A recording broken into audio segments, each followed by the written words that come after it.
Yves Éloury de Kermartin est né, selon la plupart de ses biographes, en 1250 ou 1253, au manoir familial de Kermartin, situé à Migny, qui faisait partie de la paroisse de Tréguier. Son père était de la petite noblesse bretonne. Sa mère, Azou du Quinquis, était une femme très pieuse, qui aimait répéter à son fils « Vivez, mon fils, de telle manière à devenir un saint ». Cette recommandation restera gravée dans le cœur d'Yves tout au long de sa vie. Dans un premier temps, les parents vont confier l'éducation de leur fils au prêtre d'une paroisse voisine.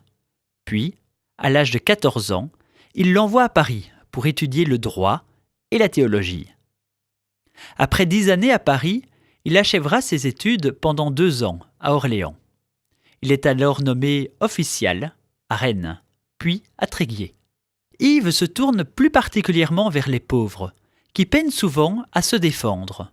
Il leur disait « Jurez-moi que votre cause est juste, et je vous défendrai gratuitement. » Il est appelé à plaider dans différents lieux de Bretagne, mais aussi de France.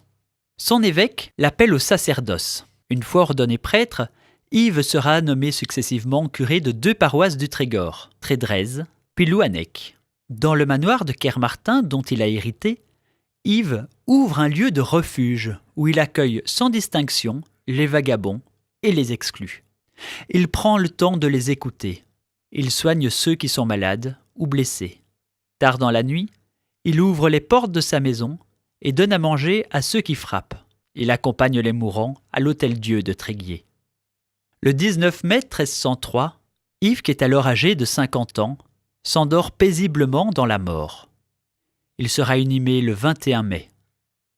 Des foules entières vont venir prier sur sa tombe et des faits extraordinaires vont se produire. Les boiteux marchent, les sourds entendent, les aveugles voient. Après une enquête minutieuse, 44 ans après sa mort, Yves Éloury de Kermartin sera officiellement déclaré saint par le pape Clément VI.